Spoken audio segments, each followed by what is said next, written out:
All right.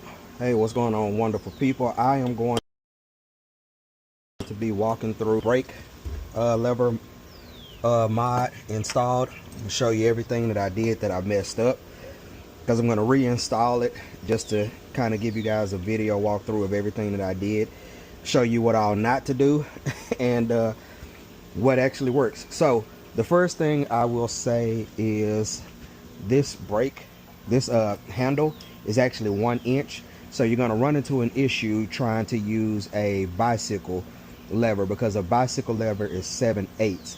Now an actual 1 inch lever is this motorcycle lever here. Now the reason why I didn't like the motorcycle lever is it doesn't come back up on its own. I'm pretty sure there's some type of spring or something that I could put in here to make it release back. I'm just going to prefer not to deal with that. Now I do like the longer handle like this one. What I can tell you is don't break your bicycle one like I did, thinking I need to stretch this a little bit more. So if you buy one that's a bicycle handle, make sure it's not one that's stuck in place like that. What you need is one like this that latches over. Now you're still going to run into a problem because this isn't going to fit all the way over, so you're not going to be able to tighten the screw. We'll get into that in just one moment. So first thing we're going to do is get this on here, and then we will move on to the other parts. All right, so the first issue that we had was, as I mentioned, this won't fit over the handle because this is 7/8. So this is where this screw went. I took that off and I drilled to make this hole bigger, solely so I could get a zip tie through here. Sounds unconventional. If anybody has a better way of doing it, I'm just showing you what worked for me. Not ever going to tell you this is what you gotta do to get this working. So first thing I did was brought my zip tie through here to get that locked in place.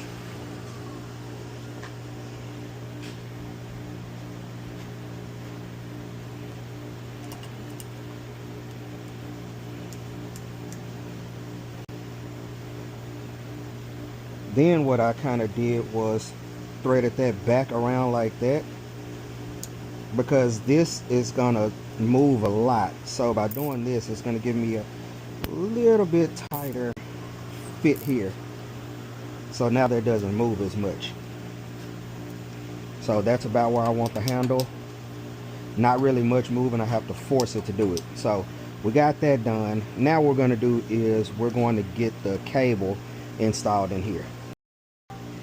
Before the cable is installed, I will say that you will need to probably cut a part of your cable off. This is the part that I cut. You're going to want to make sure you get a clean cut, because inside of this housing is this here. So if you don't cut that cleanly, this is going to pinch and you're not going to be able to reinstall your cable line. So you're going to need to take your entire cable line out, cut it to length. Now the way that I found out where that was is I dry fit this, and I'll show you exactly how this is going to go. This line is going to go down through here, through this hole, back up through this one. I fed it through here, so when it's done, this is pretty much close to here by the time I'm done. So just so you know, that's how that works. But we're going to go ahead and get this in here. To do this, pull a little bit of this line out. You're going to drop that in there, turn it. Here you're going to see these lines here, they need to line up. So you get that line in there, get that line in there. Now you can tighten this one and then screw this one down. Now another thing that I found out is this, when it's sitting in here, for best results you want to bring this out this way first and then down. You don't want to take this straight down, because what happens is once you pull that and it comes back, this is going to slide out just a little bit. We don't want that to happen at all. So bring this out and then down, and then we'll go ahead and finish running the line. Okay, so running the line, I'm going to take it down through here. Keep that about right there. I'm going to bring it back up through here. It's almost like they made this so you could do something else, because I see no other purpose for these two holes. But I'm going to make sure we have that coming out just a little bit, coming down, back around. Now the way that I ran this is I ran it under the lever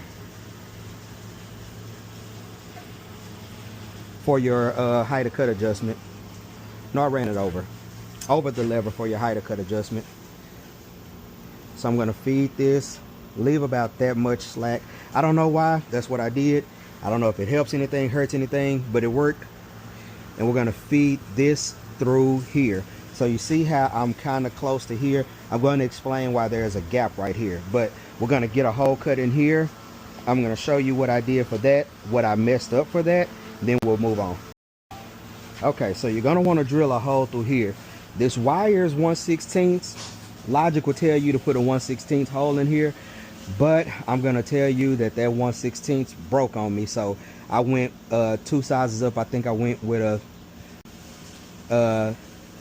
1/8 of an inch, I believe, and drilled that hole through there, because our set screw is going to be big enough for that, so it's not really going to matter. Now, when you're putting this in here, I'm going to show you something. Here's my set screw. My set screw is like this. They have the kind that you can crimp on there. I didn't want to do that, because once I crimp it, that's it for that. I want to be able to take it off and adjust it, which is something that I needed to do. Now, what you have to realize is that when you engage this, it's not starting from here before your actual clutch starts to engage.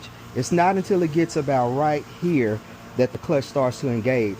So you want this tightened down right here versus all the way up here, which is what we are going to do now. We're going to feed this through here.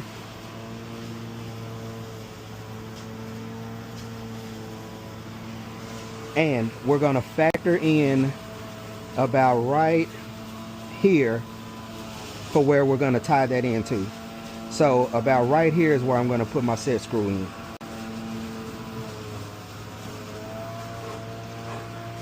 Set screw in about right there.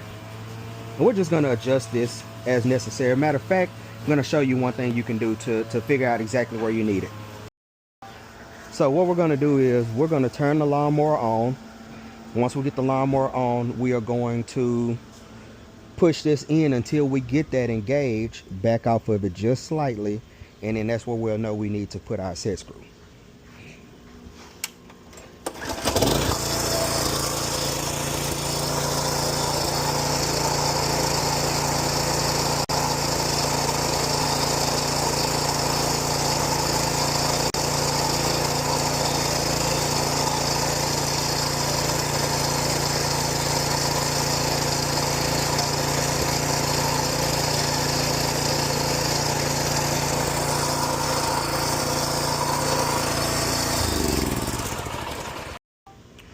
All right, we got that installed. We waited until right when we saw the wheels about to move, and we knew that's about where we needed our set screw. Backed off of that just slightly for when the wheels engaged. Primarily because if the wheels are moving, that means that if there was nothing there, the wheels wouldn't move. And the problem I ran into, another problem I ran into, is I had it pushed too far down to where when there was absolutely no pressure on it, it still will spin slightly. Now where that becomes an issue is, like my house here, I'm on a hill. So going down the hill when I actually don't want any pressure, I still was getting a slight amount of engagement from the reel. It wasn't noticeable until I was going down the hill and I'm pulling back to avoid it from moving and rolling on its own. Just enough to where it can make it a problem if you're on something like a hill. If you're on a flat surface, probably isn't going to matter, but you're still going to be able to get enough force out of it either way. So my suggestion would be is to back off of it altogether. So we'll go ahead and engage this back. We'll give this a test run and we'll see what we got.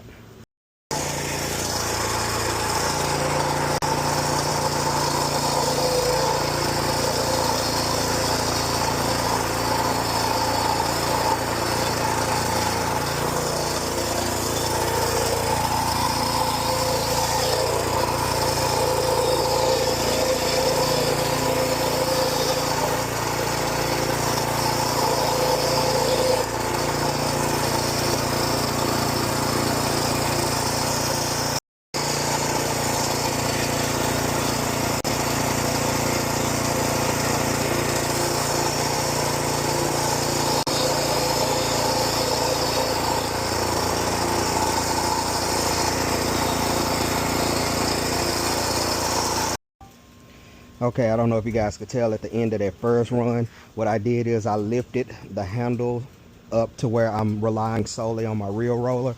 And what I was looking for was to see how much the wheel is spinning on its own, because what that tells you is how tight, how engaged your throttle is without doing anything. So I was still engaged a little too much, so I pulled the throttle lever back just a little bit and adjusted that set screw again.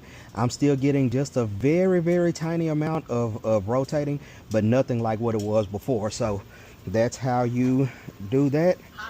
Again, you're gonna need a 7/8. I'll get this this bike handle I actually got from a store, so I don't really have a link, and the set screw, but this is a 1/16 cable, so my set screw is for that. I'm just gonna tighten that down just a little bit to make sure everything's okay with that. You see everything that you're not supposed to do, giving you all of that. One of the things is the problem that you had with the motorcycle brake lever. First of all, it doesn't come back, so I'll prefer that when I let go of that handle, it went back on its own. That doesn't seem to be something that would happen, so I'm pretty sure there's something you could do to put a spring in there to make that pop back, so that way it gives it a little bit more resistance instead of being just free falling like that. Too much work for me. If you get a bike handle, it's not going to open wide enough without you breaking it. Trust me, I know, because I bought a left and a right, tested the right, broke that one, and said, you know what, I'll just go with a little bit easier and I bet I won't break the other one. Nope, broke that one too. So here's what not to do.